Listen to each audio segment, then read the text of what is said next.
Bienvenue dans les lectures de Miroir Mental. On va rentrer aujourd'hui dans le cœur du sujet du Kybalion avec la lecture du chapitre 1, la philosophie hermétique. Les lèvres de la sagesse sont closes, excepté aux oreilles de la raison. Alors c'est parti. C'est de l'ancienne Égypte que nous viennent les enseignements ésotériques et occultes fondamentaux qui ont si puissamment influencé les philosophies de toutes les races, des nations et des peuples, depuis des milliers d'années. L'Égypte, patrie des pyramides et des sphinx, était le berceau de la sagesse, cachée, et des enseignements mystiques. Tous les pays ont emprunté à ces doctrines secrètes, comme l'Inde, la Perse, la Chaldée, la Médée, la Chine, le Japon, la Syrie, l'ancienne Grèce, Rome et les autres nations anciennes, qui prirent leur part à la fête du savoir, que les hiérophantes et les maîtres du pays d'Isis avaient si abondamment pourvu pour ceux qui étaient préparés à partager la somme de sciences mystiques et occultes dévoilées par les maîtres de cette antique contrée. Dans l'ancienne Égypte, ont vécu des adeptes et des maîtres qui n'ont jamais été surpassés et rarement égalés durant les siècles qui les ont séparés du grand Hermès. En Égypte se trouvait la loge des mystiques.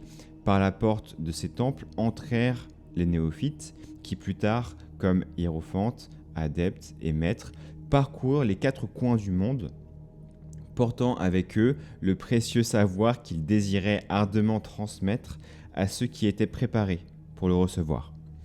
Tous ceux qui étudient les sciences occultes reconnaissent ce qu'ils doivent aux vénérables maîtres de l'Antiquité. Parmi ces grands maîtres de l'ancienne Égypte, vécut un homme que les maîtres considéraient comme le maître des maîtres. Cet homme, si vraiment c'était un homme, habita l'Égypte dans les temps les plus reculés. On le connaissait sous le nom de Hermès Trismégiste. Il était le père de la sagesse occulte, le fondateur de l'astrologie et de l'alchimie. Les détails de sa vie sont perdus pour l'histoire, tant sont nombreuses les années qui nous séparent de lui. Cependant, quelques-uns des anciens pays de l'Antiquité se sont disputés, il y a des milliers d'années, l'honneur de sa naissance. La date de son séjour en Égypte, qui constitue sa dernière incarnation sur notre planète, ne nous est pas connue à l'heure actuelle. On l'a fixé au premier jour des plus anciennes dynasties d'Égypte, longtemps avant Moïse. Les auteurs les plus compétents le considèrent comme le contemporain d'Abraham.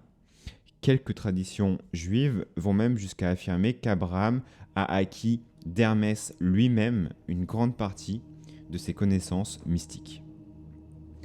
Dans les années qui suivirent sa disparition du plan de vie terrestre, la tradition rapporte qu'il a vécu 300 ans dans la chair, les Égyptiens déifièrent Hermès et le nommèrent Thoth. Plus tard, le peuple de l'ancienne Grèce le compte aussi au nombre de ses nombreux dieux. Il le nomme Hermès, le dieu de la sagesse.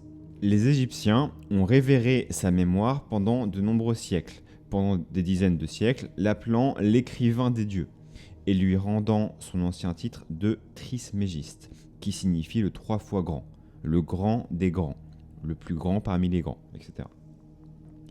Dans tous les pays de l'Antiquité, le nom de Hermès Trismégiste, synonyme de fontaine de sagesse, était très honoré.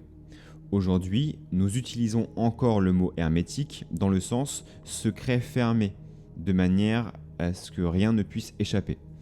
Et cela en raison du fait que les principes d'Hermès ont toujours eu pour principe d'observer le secret dans leurs enseignements. Ils ne voulaient pas jeter des perles au pourceau.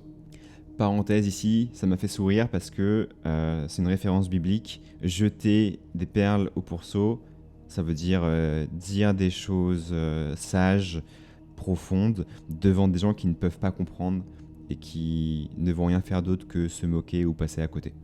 Je reprends la lecture. Ces deux maximes familières aux lecteurs des descriptions chrétiennes sont aussi largement utilisées par les Égyptiens, de nombreux siècles avant notre ère. Cette politique de dissémination prudente de la vérité a toujours caractérisé les hermétistes, et même jusqu'à nos jours. On peut trouver les doctrines hermétiques dans tous les pays, au sein de toutes les religions, mais on ne peut jamais les rapporter à aucun pays en particulier, ni à aucune secte religieuse spéciale. Cela est dû à la crainte de la part des anciens apôtres de voir la doctrine secrète se transformer en une croyance. La sagesse de cette idée est évidente pour ceux qui ont étudié l'histoire. L'ancien occultisme de l'Inde et de la Perse dégénéra et fut en grande partie perdu parce que ces apôtres devinrent des prêtres. Ils mélangèrent ainsi la théologie à la philosophie. Il en résulta que l'occultisme de l'Inde et de la Perse se perdit graduellement au milieu de la masse des superstitions religieuses, des cultes, des croyances et des dieux, entre guillemets. Il en fut ainsi pour l'ancienne Grèce et Rome.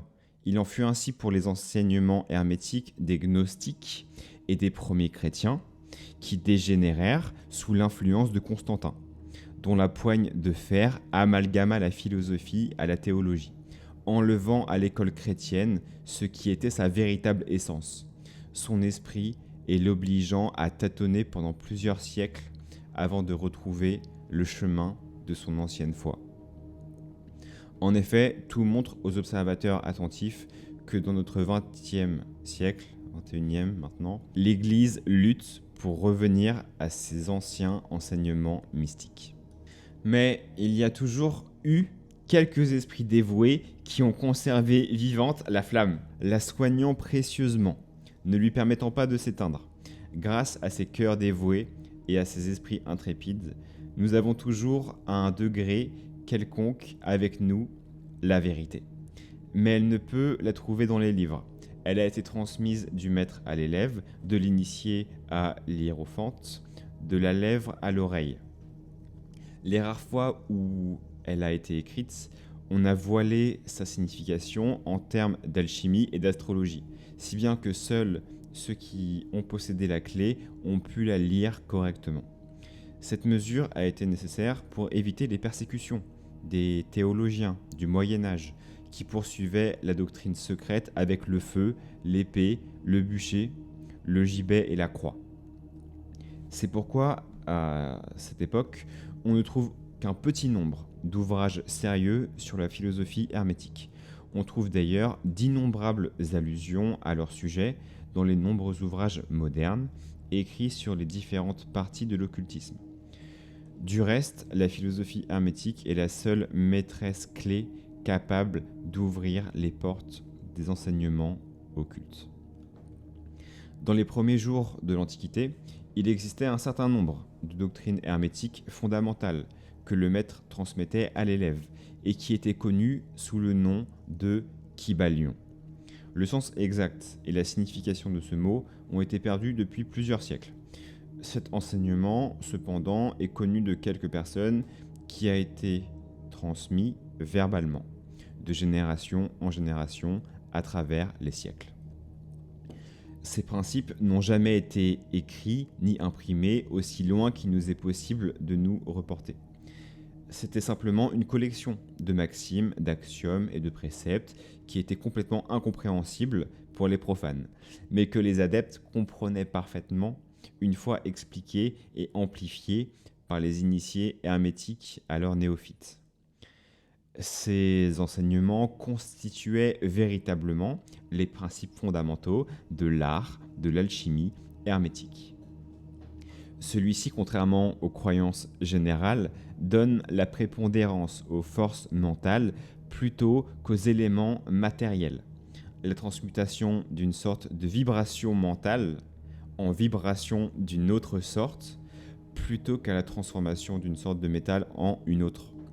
La légende de la pierre philosophale, capable de transformer en or un vil métal, n'était qu'une allégorie de la philosophie hermétique, bien comprise seulement des adeptes du véritable hermétisme.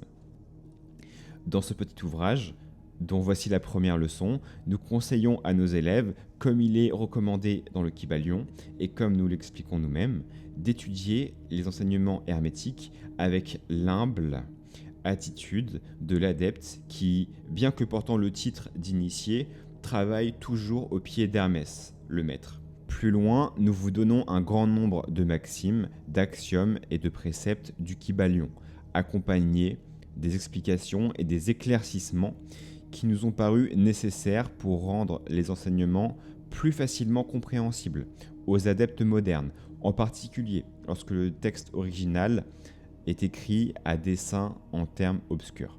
Les maximes originales, les axiomes et les préceptes du Kybalion sont imprimés dans cet ouvrage en italique.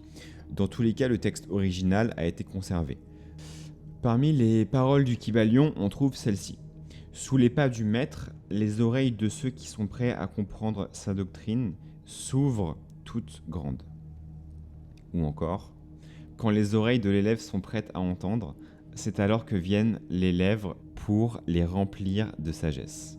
Si l'on en croit les enseignements, ce passage de l'ouvrage attirera l'attention de ceux qui sont prêts à les comprendre.